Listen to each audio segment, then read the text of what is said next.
Okay, we're good. We'll start.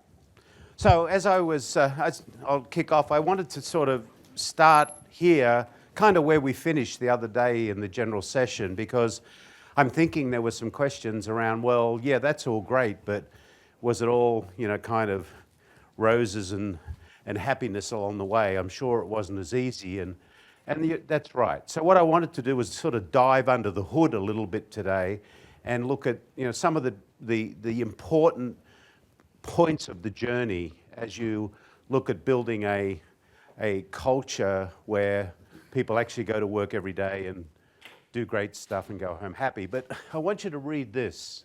It's simple, it's not easy, and time is not your friend.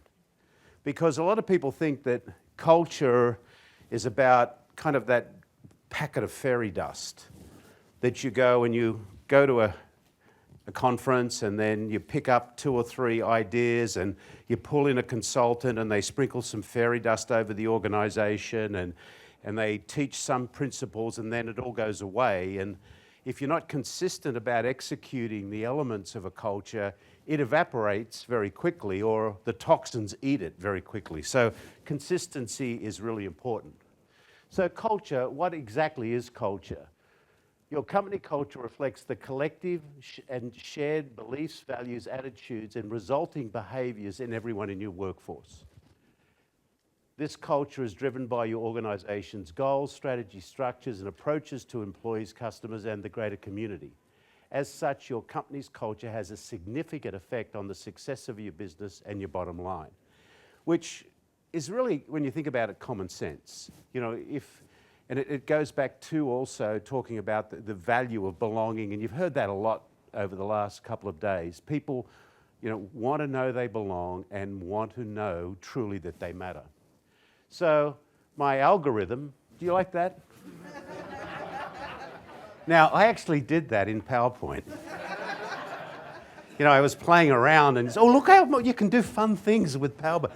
That's about the limit of my... I can make things fly in and out. So I stole this, or I adapted it from Simon Sinek. Simon Sinek, in his book, The Infinite Game, he had that culture equals values plus behavior. And he adapted it from Lieutenant George Flynn, who's in the USMC, retired, because Simon does a lot of work with the military. And I'm privileged and fortunate enough to know Simon and have spent a reasonable amount of time with him. We met at a conference like this about 15 or 16 years ago. We met in a green room before, and I was consciously incompetent. Here was Simon Sinek. He was just kind of got famous with Why in that video. And I didn't know. I'm a Hollywood retard. I don't know Hollywood stars. My wife is the expert on that. I could sit next to a Hollywood actor on a plane, and I don't know who they are. And the same with Simon. And here I am sitting in this green room with Simon, and we're chatting. And who are you? I'm Simon Sinek. Oh, nice to meet you. I'm Garry Ridge. Yeah. What do you do, Simon? What a stupid question.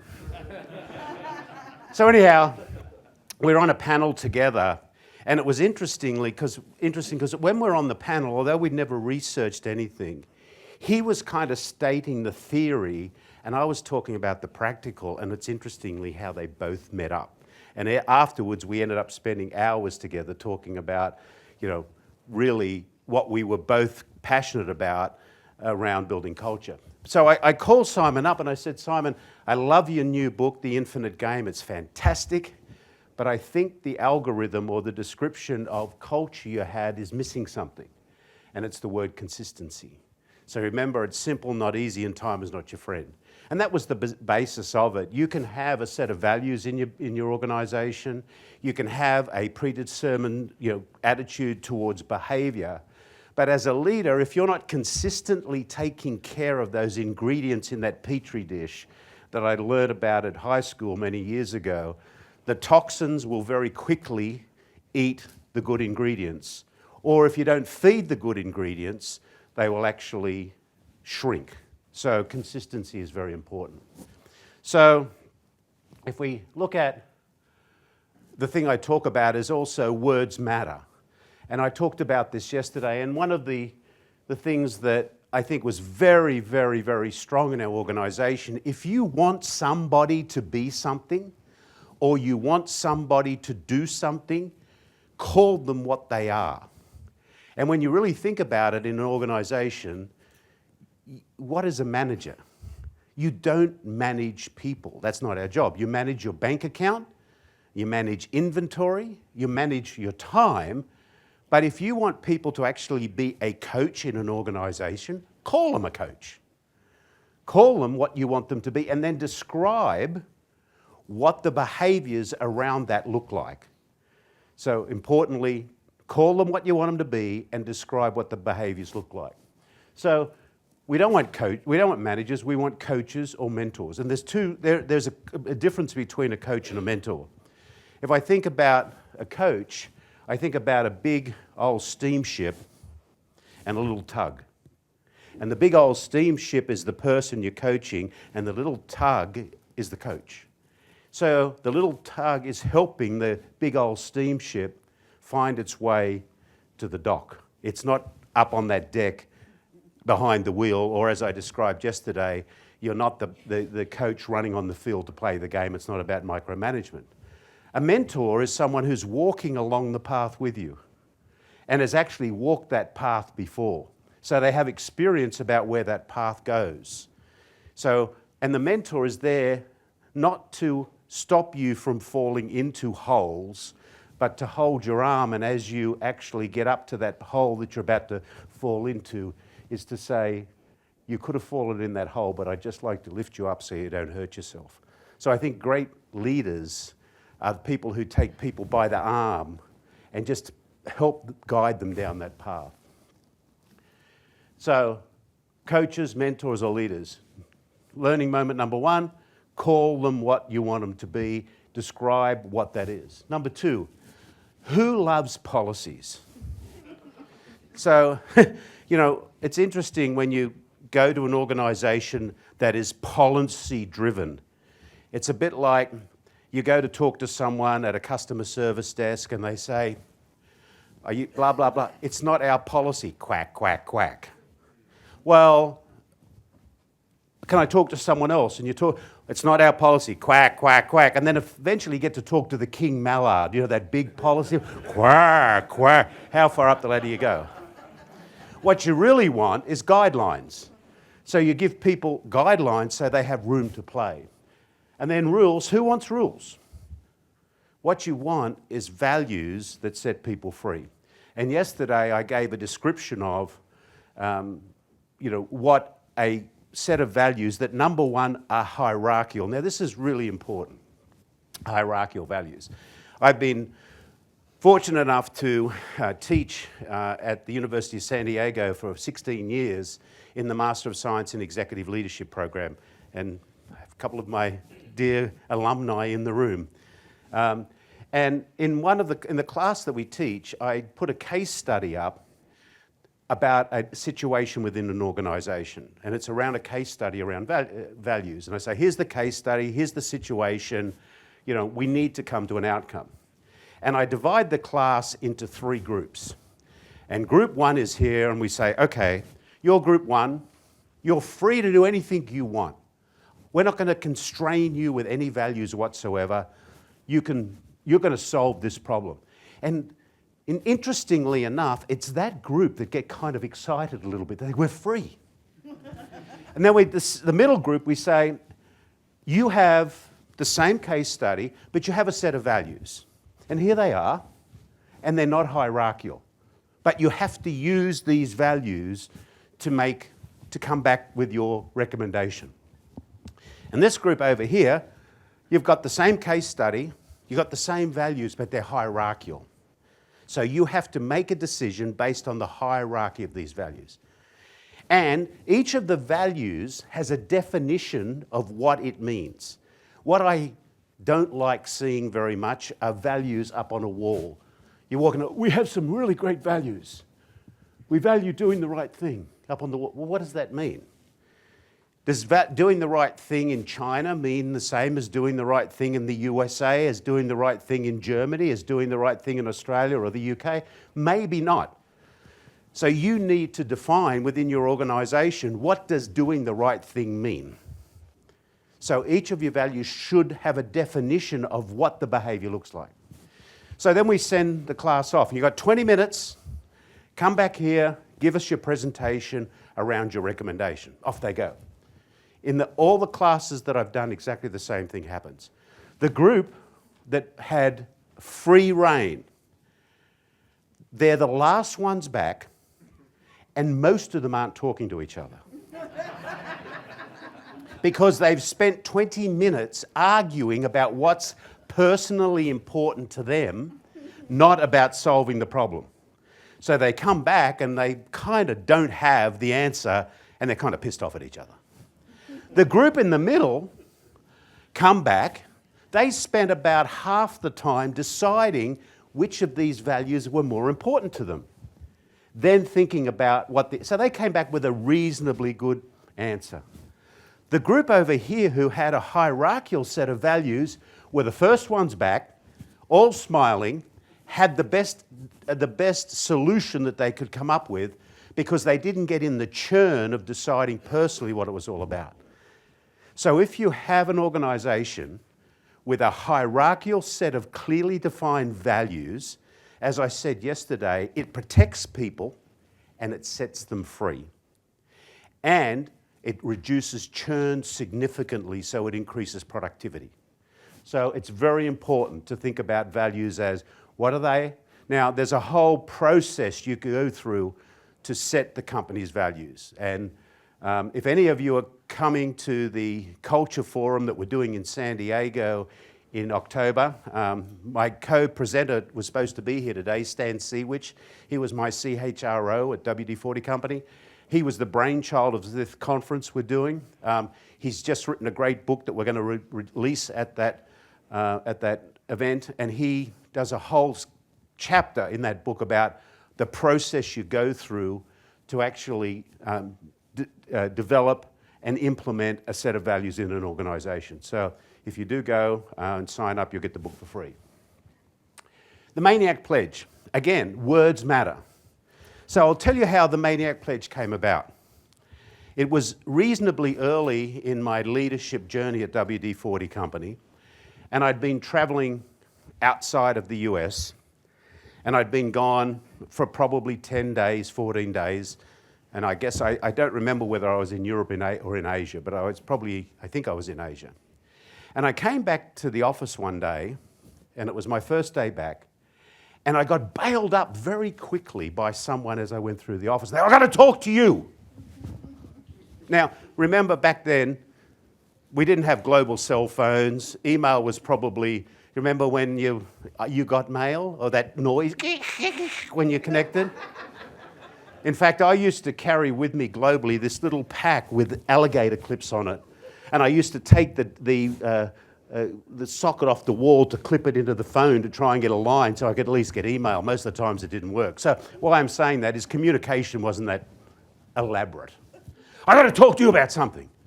"Yeah, whoa. So for about 5 minutes, this person unloaded this anger that they'd been carrying with them in their backpack that had been weighing them down for like 10 days about something that I considered was reasonably stupid and not worth getting that angry about. And it's like, I said, if you were so, upset about not knowing this, why didn't you 9 days ago go to that other person and ask them? You wouldn't be angry now. You wouldn't have carried that around in your backpack for so long, and I wouldn't be sharing you with a competitor at the moment. Well, the last bit wasn't true. But the learning moment I had right then was, wow, you know what we need to do? We need to publicly give people permission to be able to ask the hard questions. So with a colleague of mine, his name was Mike Irwin, he and I actually penned this together, which is the Maniac Pledge. Now, does anybody want to know why it's called the Maniac Pledge? In my office at that time, I had a picture on the wall of Greg Norman, Australian golfer. And he was called the Maniac of Shark. He had a hat with a shark on it. Now, I play golf occasionally. It's called NATO golf, not attached to outcome. That's the golf I play. And I actually play it with Ken Blanchard, who's 84 years old.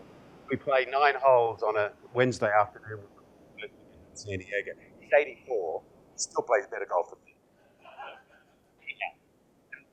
And I looked up on the wall in my office, and I was like, what are we going to call it? I said, let's call it the Maniac Golf. Why? Well, Maniac, Rick Norman's a maniac golfer.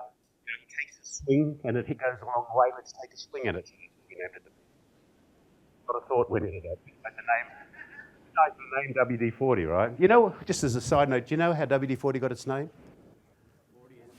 So it was WD-40 Company, when I think about it, was the epitome of the learning moment. It was developed in 1953 in San Diego. The company name was Rocket Chemical Company. They made chemicals for the rocket industry. Convair was working on the Atlas space program. They had a problem with condensation and corrosion in the umbilical cord of the Atlas space rocket. The chemists at Rocket Chemical Company got together and started to mix up formulas to solve the problem. There were 39 formulas that didn't work. The 40th one worked. They said, what do we call it? Water displacement 40th formula. That's how it got its name. Now, a couple of things from that. I'm really, really pleased they didn't give up at 39. And I'm really pleased the 39 one didn't work, because I'm really pleased it didn't. I'm sorry. What am I saying? I'm glad that it was one that didn't work, because I don't think WD-39 sounds as good as WD-40. So anyhow, that was the ultimate learning moment, and from that a $3 billion company was born, like way, way back then. So we developed the Maniac Pledge really, again, to give people permission. And so often in the organization, people will say Maniac Pledge, which really says, I'm responsible. That's the 3 words that it starts with. I am responsible. It's a pledge of responsibility. So again, if you want people to act in a certain way in an organization, openly give them permission to do that with something tangible. So here are the steps to building a great culture in an organization. The first step is the commitment of leaders. You have to have your leadership group committed to the fact, whether they believe it or not at this time, that it is all about the people. If you don't, I will make sure I share these slides. So if you don't need to take photos, if you want to, please do. But I'll make sure I do a PDF and share them with you so you can do whatever you like with them, okay? So you have to have the commitment that it is all about the people. Now, that's not easy. In the early stages of executing some of the servant leadership practices that I learned at USD, I heard whispers around the office. He's drunk too much of Ken Blanchard's Kool-Aid. If we ignore him, it'll go away. He doesn't know that it's really all about the numbers, and that's what we should share about. But I was committed, and there was enough people who were committed to the fact that if we could build this organization around a strong culture, it would work. The second one is establish a baseline. Where are we today? So one of the first things we did back in 1999 is we did an employee opinion survey, because I said if we're going to improve, we better know where we are. So we did an employee opinion survey, and we had a baseline. And we knew what our numbers were back then, which gave us our takeoff point. Remember the airplane? Here's the takeoff point, where we want to go. And then I publicly declared as a public company that one of our key strategic drivers was to attract, retain, and develop people with a goal to taking our employee engagement to 95%. Now, at the time of my retirement a year ago, last August, because I refired, I didn't retire, our employee engagement was 93.8%. 93.8. We nearly got to 95. I don't know any better numbers in the world than that. So we knew where our destination was. We knew where we were taking off. Now it's a matter of what was the flight path to get there. So create the foundation, a people culture, talking about care. How are you going to care for your people? How are you going to be candid? What is, what are we going to be accountable for, and how are we going to hold ourselves responsible. Share it, share it, share it. Socialize it, social. You cannot talk about it enough. It's communication always and always. You're going to go dry in the throat. People are going to tell you they don't understand it. You're going to go into a meeting with your leadership group and you say, we've talked about this 140 times. Where have they been? Why don't they understand? Get used to it. It's going to happen. It's consistency, consistency, consistency. Purpose. What's the why of the organization? Now, we talked about that yesterday is, if you were working for a company and what do you do? Well, I sell oil in a can. Yeah, okay. Yeah, is that good? Yeah, I'm pretty excited. What are you going to do today? You're going to go sell some oil? Yeah, okay. Not a lot of passion in that purpose. But what we learned is that looking at the connection with our brand, our promise, and what we wanted to create, it was a purpose. And our purpose was to develop those images to create activities, solving problems, and workshops around the world. Solve problems is the other side of it. Create opportunities for the people who work in our organisations. So having that clearly defined purpose. Values, develop, socialise and embed. With the values, once you have them, and I wrote a book with Ken, well, Ken probably wrote, I can't write, but the book that we wrote together is called Helping People Win at Work. Philosophy around don't mark my paper for getting A. The story behind that, when I was in school, Ken was one of our professors. He was talking about when he was at Cornell as a professor, used to give out the final exam paper at the beginning of the class. And the administration and academics came and said, Blanchard, why the hell are you doing giving out the final exam paper at the beginning of the class?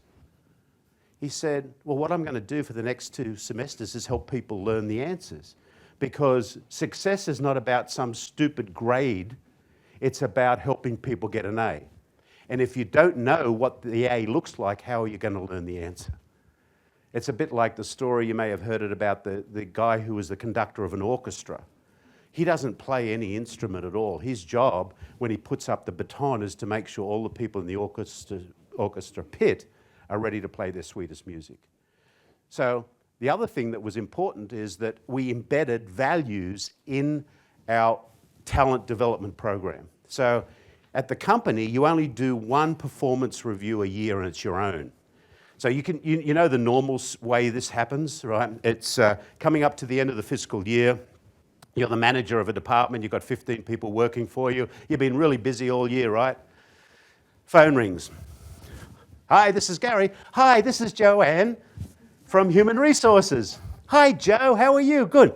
You know that you have to upload the employee review forms into the employee review system by Friday week, so we can process them and so we can use them to calculate some sort of pay increase. Oh, and by the way, you probably know we've developed this really cool Excel spreadsheet that you just have to go in and cross the boxes, and that's it, you're done. Yeah, sure, Joe, I know, yeah, I've got that done. Holy crap, I forgot all about that. So then you pull up this crazy spreadsheet or some sort of computer program, and you think about, Patty, I'm doing Patty's review. And what do you remember about Patty? Well, do you remember the really good stuff she did 350 days ago? No. Do you remember what she did 180 days ago? No. Do you remember what she did 90 days ago? No. What about in the last 30? Oh, yeah, I do remember. She was late on 2 things. No, well, I have to tick these boxes and make some comments. Oh, look what they give you here. They give you a program that actually, if you put in a word, it actually, in AI, creates the sentence you can put in to actually, tell people how you think they performed. This never happens, does it? No, never happens. And then you do the whole calculation, and it comes up as a 3. Someone got a 3 this morning, right? Well, Guess what happens in our department? We've got this stupid distribution curve that says only certain amounts can fall in certain places, and that means that only certain amount of people can get 5s and some people have to get 2s. Which means that I have to call Joe in HR and say, Joe, look, I'm in deep doo-doo here. You didn't hire my quota of losers this year because I have to have a quota of losers. Why didn't you hire me some losers? Right? This never happens, does it? Yeah, they're laughing. We're laughing. So at WD-40 company, you only do one review, it's your own. At the beginning of the year, you sit down with your coach, you look at your job specification to make sure it accurately reflects what we're going to hold each other accountable for. You picked 3 to 5 things off the job spec that are really, really vital to the success of your organisation, because most job specs have a lot of padding in them, so let's get rid of some of the padding. The second part of the review form is what are the goals we want to achieve together this year that are a little more short term. So there might be specific things that you and your department want to achieve. We want to achieve we want to increase our customer service level. We want to do whatever. And then we describe in each one of those, what does an A look like? If an A walked in the room today, what would it look like? And the final part of it, the third part of this, is our values. And at least every 90 days, you fill out your own review against what you've done. And you come in and you grade yourself. A, B, C, or L. Does the C still exist, Joe? Like, see what happens when I leave? They got rid. No, that was already gone, wasn't it? Yeah. So it's A and B and L. L is learner, because if you've got a person in a new role, they're not going to necessarily, so they've got to be a learner. So you grade yourself, and then finally you go to the values that you have in the organisation. And what we ask our people to do is describe how they've lived that value in the last 90 days. And we only have 2 measurements of values. You either live them or you visit them. And we don't like a lot of visitors. We like people who live our values every day. Now, the reason that's important is because you are embedding the behaviour. So if people have to describe what the behaviour is aligned with the values, you're embedding the behaviour. And people start to just by nature use the values in making decisions. And then you have a sit down with your coach. And the sit down with your coach goes a bit like this. Hi, Joe, I'm here for you right now. The only reason I'm here is to help you get an A. Let's talk about what roadblocks are getting in your way. Where are you seeing you need opportunities? How can I support you more? Let me see how you graded yourself. You gave yourself an A there, Joe, and I'm not seeing that. What am I missing? What aren't I seeing that you're seeing? You show me yours, I'll open my eyes, you open yours, and let's see what we both can see. Or you may have overgraded yourself, and we talk about that. And then we talk about the values.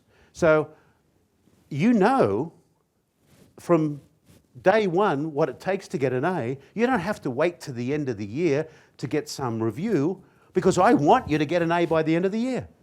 Because if you've got an A, you've achieved your goals, you've met what we've described as being success factors in the organisation, and you've lived our values. Bingo. So don't get in a situation where you give someone a review and they say, and you give them a little redirection, and someone has the right to say to you, well, if you would have had that conversation with me 350 days ago, I probably could have done something about it, but you let me down. So it's really important. Clear and communicated strategy, compelling vision, where's the plane going, comprehensive strategy. In the class that I did at USD, and I graduated in the year 2000, in the final capstone class, they asked, could you put together a business model that captured everything you've learned in the last 2 years that you might be able to execute on? And this is the upgraded version. The real version is on a flip chart that used to hang in my office at WD-40, and it looked very similar to this. I just changed a bit of it and made some nice graphics. But what it says, the 4 things you need to be successful, and then it goes through the elements that I spoke about yesterday. Do you have a people culture? the tribal culture. Clearly defined purpose, and then we talked about this area, which is the typhoon zone. And I touched on that a little bit yesterday, and why I call it the typhoon zone is if you have an organisation that gets a disproportionate amount of their focus here versus people, purpose, values, and learning, you end up with a low will of the people. Remember I said you need a great strategy and a high will of the people. You end up with a low will of the people, which means your executional outcome is lower than optimal. So what you need to do is make sure that you're paying attention to these elements that actually raise the will of the people. So important. And then it sits on 4 pillars: care, candor, accountability, and responsibility. The 4 pillars I touched on yesterday. Care. We love and care about our people enough not only to reward them and applaud them for doing great work, but here it is, but we're brave enough to redirect them when they're not playing for an A, not protecting our comfort zone at the expense of someone else's growth. And you heard Ron talk about that this morning. I shamelessly stole that from him. Now, I'm the huge promoter of his book. To be honest, if you haven't read it, it is a must read. It's one of the most compelling business books around truth and that I've ever read. And I stole that from him. And I use it all the time now. And I usually give him credit for it. If I don't, Ron, sorry. Thank you. But it's, and I've said to you, I learned this later in my leadership journey than I really wish I had. Because it was really tough for me sometimes to have those redirecting conversations. And guess what? We feel worse about them than the person you're actually giving the redirection to, particularly if we don't have a clear alignment and agreement on what we expect from each other and the values aren't clear. Now, I'll show you how values help here. I was in a meeting in our offices, and you saw our values, right? And number 1 is we value doing the right thing. Number 2 is we value creating positive, lasting memories in all of our relationships. So I was in our office one day, and I had a meeting of a group of leaders. It was an early morning meeting. And there was someone in that room, a respected tribe member, who was not creating positive, lasting memories. They were out of character. They were really, you ever been in that meeting where people suck the oxygen out of the room, you know? The whole room. So I'm sitting there, I'm thinking, and there was a reasonably important conversation we were having. And I'm thinking, what do you do here? Option A, stop the meeting. Kerry, the behaviour you're exhibiting in this meeting right now is totally unacceptable. I would be more than happy if you stopped it, and if you can't improve, please leave. Bad idea. Number 1, Kerry doesn't feel too good getting that feedback, right, Kerry? And everybody else in the room thinks, I'm going to get assassinated like that one day, so the trust factor goes, "Ooh." Number 2, do nothing. If you do nothing, what message is that sending to the people in the room? This behaviour's fine. Everybody can put up with it. So what do? If you've got a great set of values to rely on, you can use the values as an on-ramp to the redirection. So the meeting ended. And as we walked out of the room, I said, Bob, let's go for a walk. So if any of you have been to our offices in Scripps Ranch in San Diego, I walked out the front door. And, you may have already gathered I do crazy crap sometimes, all right? So I walked out the door and there's a trash can. I look in the trash can. I look over here behind the car. I go to a tree. And Bob says, Garry, what the hell are you doing? Bob, I'm looking for you. The you I know and love was not in that room today. What's on your mind? What's getting in your way? You live our values of creating positive, lasting memories every day, and something's got in your way. How can I help? So using the values to be able to ignite the conversation that was nearly like go to hell, but give them the instruction, like Ron said earlier, right?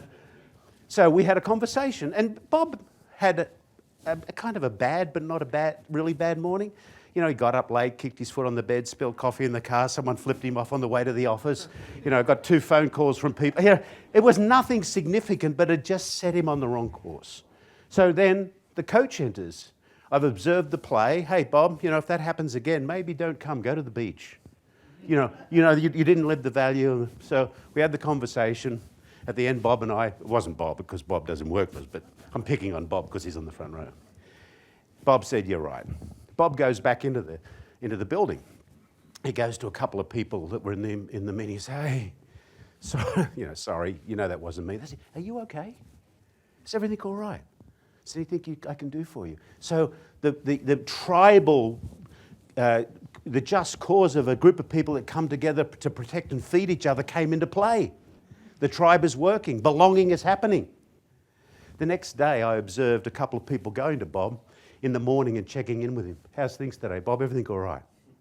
So there's the lesson of what the strength is of having a clearly defined set of values that allow you to have a conversation that stops you from protecting your comfort zone at the expense of someone else's growth. The learning moment I had was, the more you love and want your people to succeed, the more important that conversation is. Because if you're not brave enough to have that conversation, you're letting them down. And your role as a coach is very clear. How do I help people step into the best version of their personal self? How do I get them to go home happy so they have happy families? It's simple, not easy. Time is not your friend. A lot of people say these are soft skills. These are not soft skills at all. These are frickin' hard. Really hard skills. Really hard skills. And you've got to practice them a lot. I covered this. No lying, no faking, no hiding. I said you've got to do everything you can in an organisation to reduce fear. Fear is one of the most disabling and destructive emotions in an organisation. And you've heard so much about that. Again, words matter. How do we take the fear of failure out of the organisation? Well, let's take the word failure out. Let's call it a learning moment. Now, when I introduced the learning moment, which was in 2002, it was interesting that a lot of people were afraid to actually talk about it. So I actually had to start a competition. So I started a competition in the company and I said, by this time email does work. And I said, I'd love you all globally, or wherever it was, to email me on a monthly basis either a positive or negative learning moment that you've had during the last month. And we're going to give out a monthly prize to people. And at the end of the year, we're going to have this big old grand prize.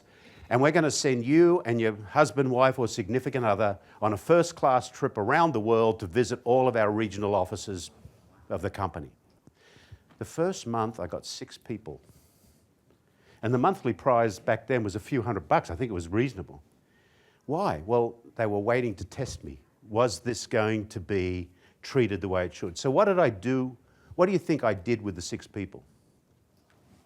Patty, you would know. What do I made them heroes. I made heroes of the 6 people because I wanted them to be our cheerleaders.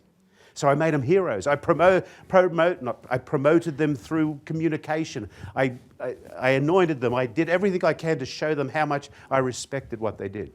In the second month, we got more. In the third, by the end of the 12 months, we were getting hundreds of people who were sharing positive or negative learning moments. So it's simple, not easy. Time isn't your friend, and you have to demonstrate your words with behaviours.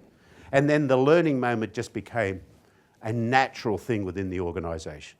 Someone at the end of the year won this wonderful trip around the world, and we embedded that in the behaviours of the organisation, so you have to embed it. Accountability, we talked about being very clear of what an A looks like. If an A walked in the door right now, how would I identify it? And then responsibility was the maniac pledge. So, I do believe that Maslow's hierarchy has some logic to it. Most organisations provide the first 2 rungs: food, sleep, water, security, health, safety. This is where the belonging part comes in.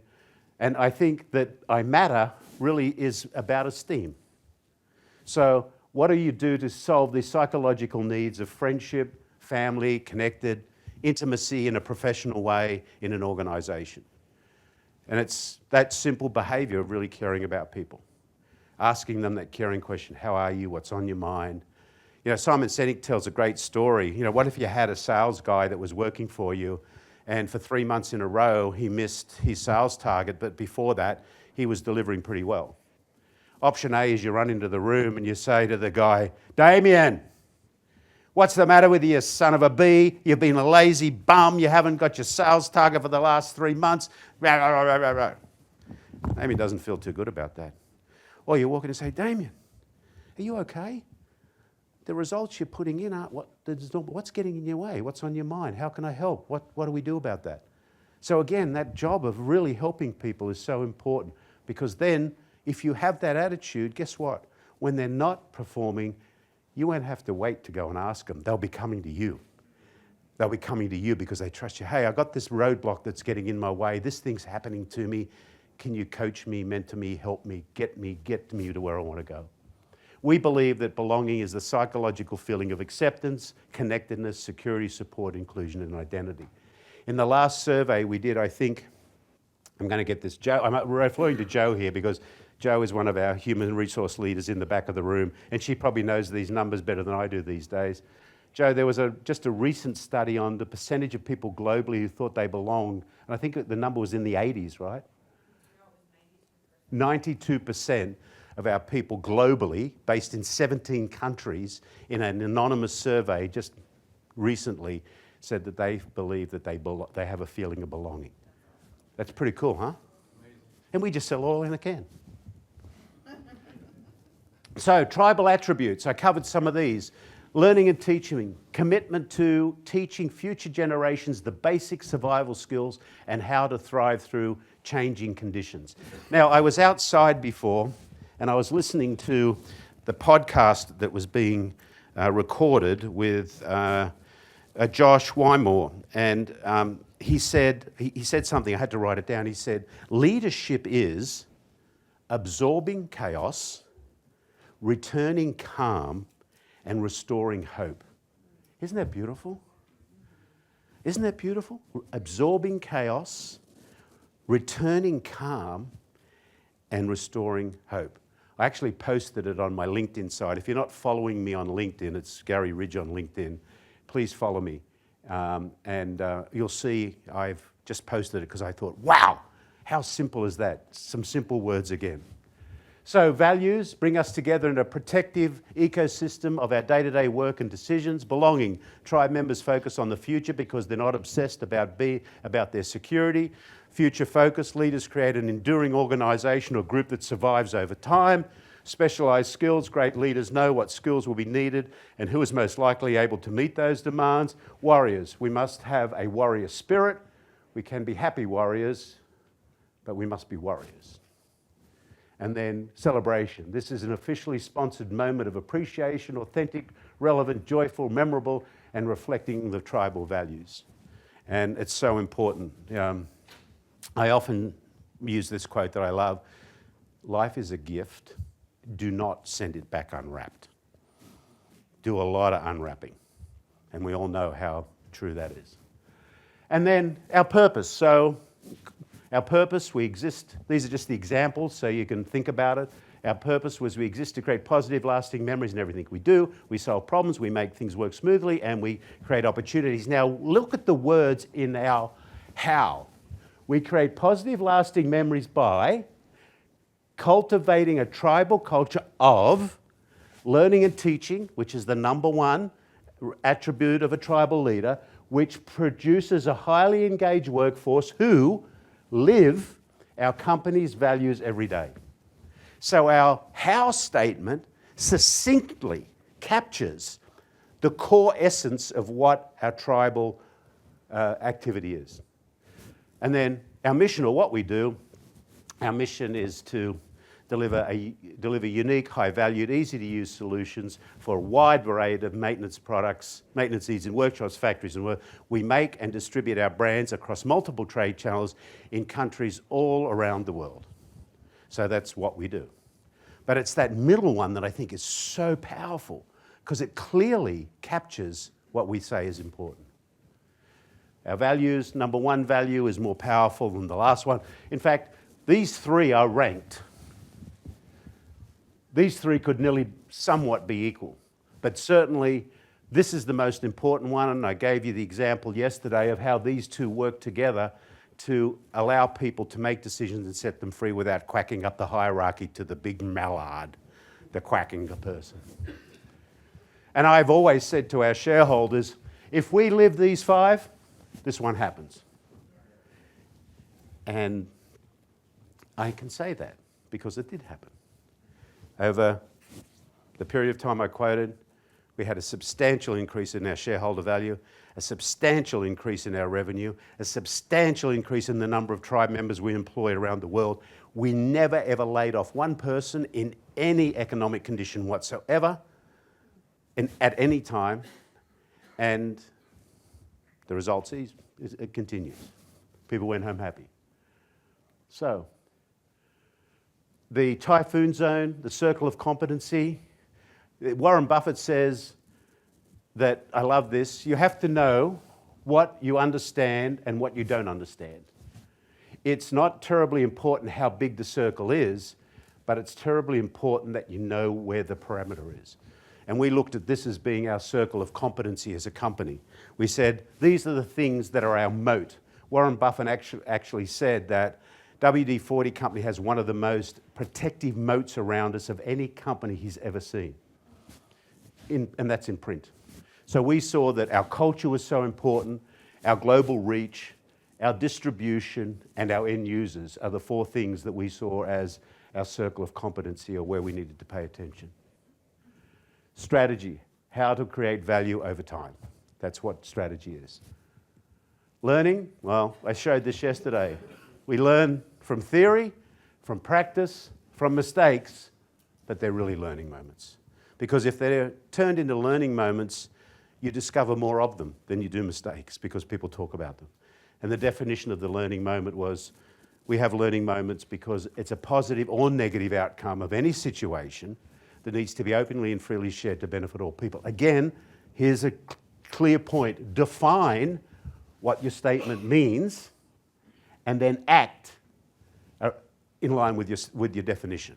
If you don't define what it means and you don't act within the definition, it does not get embedded, it is not real.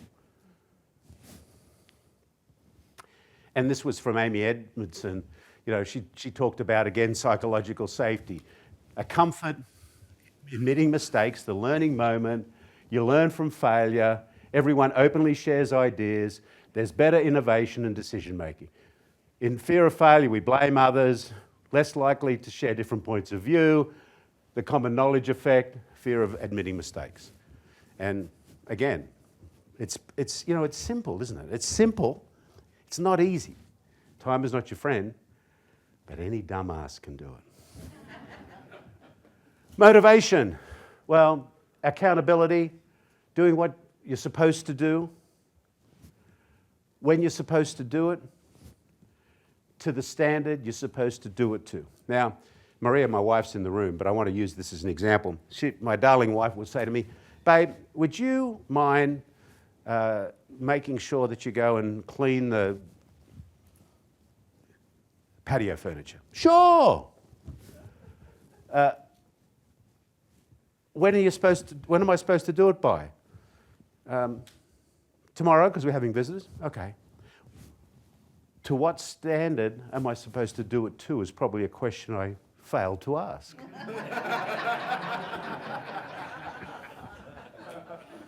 Now, my wife has very high standards.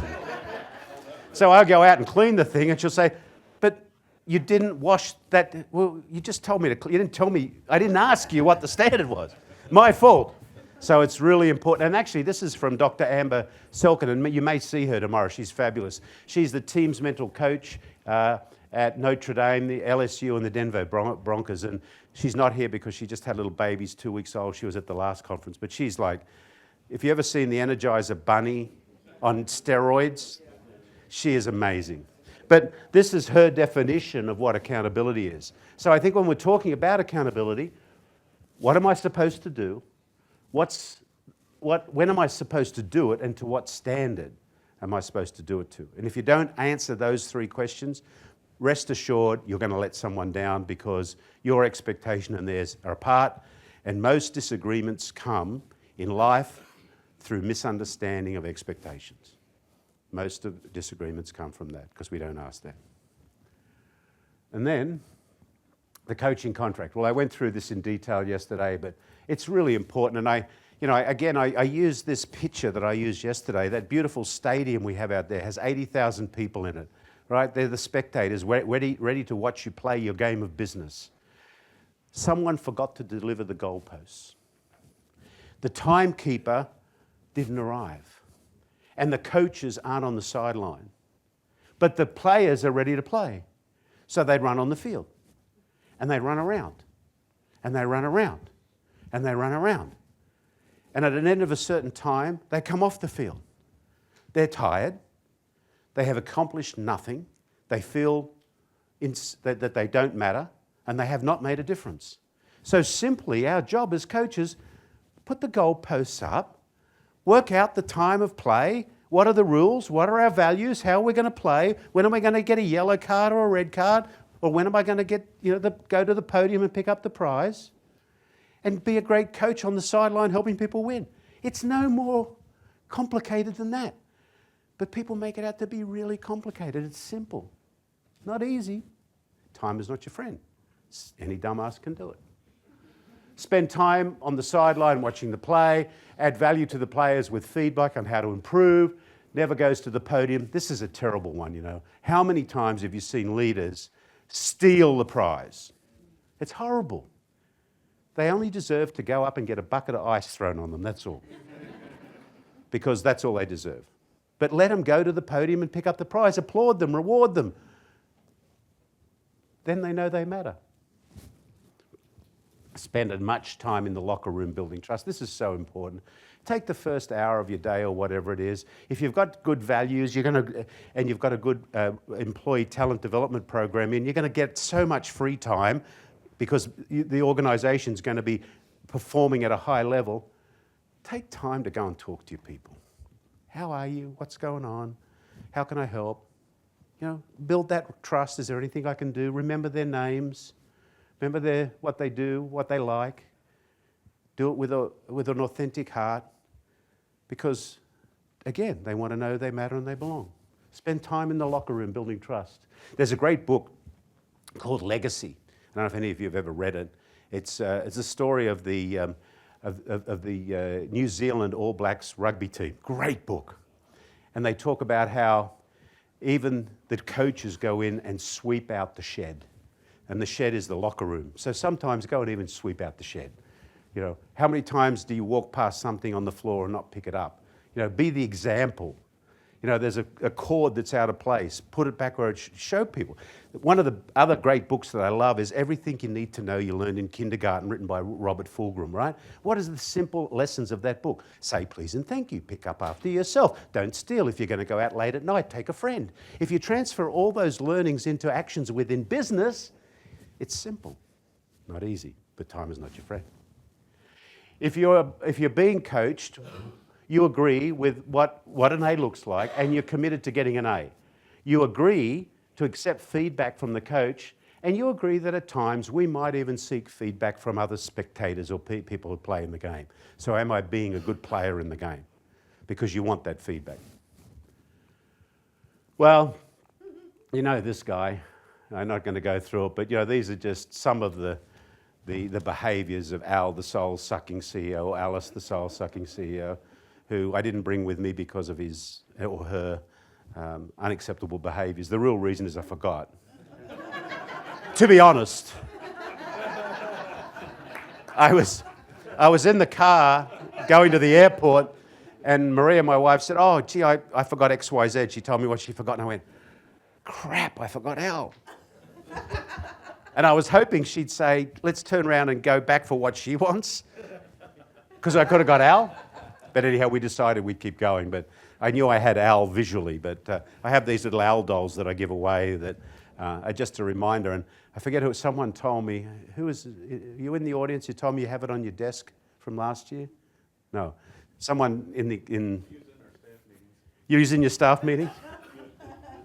Someone told me that they said, you know that owl doll? Yeah. They said, I have it under my computer. It's not that I am an owl, but I want to be reminded of not being an owl every day. So if any of you want an owl doll, just message me on LinkedIn, I'll mail you one. And then, of course, you know, the great leadership lessons of the great servant leader, the guru of servant leader, Dr. Ken Blanchard, who, you know, I have three major people to thank that really shaped my early thinking. And I mentioned two of them earlier, which is the Dalai Lama. I'm not religious, I might be a bit spiritual, I just happen to be reading this thing. Aristotle and Ken Blanchard. And I really do like Nelson Mandela. Now, there's one thing that I wanted to point out about motivation. A lot of people think that just base salary is the biggest motivator. But when we think about the reinforcement of behavior, you have reinforcement that's on a fixed schedule and the strength of the reinforcement that's on a variable schedule. So if you think about it, the salary you get, or your base pay that you get every 2 weeks or 1 week, it's a fixed amount, you know what it's going to be, and you know when you're going to get it. The most impactful recognition is promotion or recognition, which is variable in its schedule and variable in its strength. So actually just recognizing people with that, hey, thanks very much, here's a Starbucks card for you, thanks. Just that is more powerful than giving someone a 10% pay rise. Because when you give them a 10% pay rise, they forget about it in a week's time, 2 weeks' time. It's just hygiene. The only way you impact or get a good result from that is you give everybody a 25% pay rise and you take an employee opinion survey within 7 days.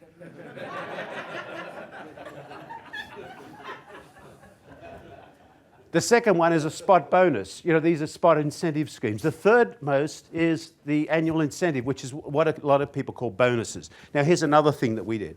I took the word bonus out of our vocabulary. What is a bonus? We changed it. We called it a GRP, a growth reward plan. What I wanted to do was reward people for what we wanted to do, grow. And I wanted to go to people and not say, and a lot of companies, a couple of people I spoke to recently, I said, do you have a growth reward plan? What is it? I guess you call it bonus, yeah. How do you earn it? I don't know.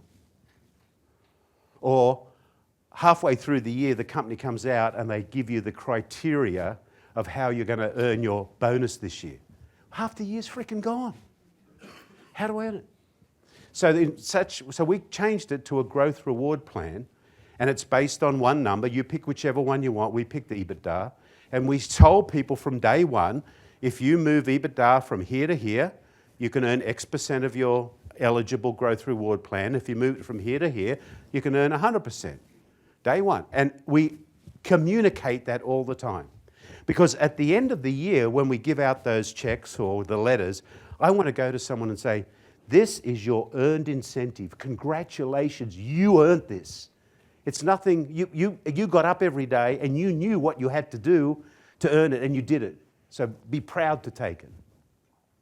So it's really important in an organization to have, again, link what you're rewarding to what you want to get, because rewards drive behavior. You get what you incentivize. And make it very clear to people what they need to do when they wake up every day to earn that. I often say, tell me someone in the organization who's not going to eat if we don't do that, because that's how important it is. So that's an important thing around motivation. This is a lovely quote from Simon, without great people, even great ideas are useless. Isn't that true? Without great people, great ideas are useless. The will of the people, to remind you one more time. Low will, good strategy, crappy result. High will, good strategy, great result. Simple, not easy, time is not your friend. And this is my statement. Purpose-driven, passionate people guided by their values, create amazing outcomes. Why am I allowed to say that? Because WD-40, the tribe proved it. They were purpose-driven, they were passionate, they were guided by their values, and they created amazing outcomes for themselves, the shareholders that we serve, the end users that we serve, the culture that we live in. So when I talk to CEOs and leaders about culture being really the competitive advantage and they say it's not, I can call bullshit because we know it works. It's simple, not easy. Time is not your friend. Just remember that. It's simple. Don't let it confuse you. Not easy. And time is not your friend. Consistency. Culture equals values plus behavior times consistency. It happens when you do that. So that was my little journey under the hood to give you some more meat on the bone about some of the elements that are important as you go out to do one thing. And that's easy. Send people home happy, because happy people create happy families create happy communities create a happy world. We need a happy world. You can do that. Go home and do that. Make a difference. It's easy, simple. Time is not your friend. Questions? What time is it? Are we over time, under time? We right on time? No. We started late. To be honest. Okay, thank you, everybody.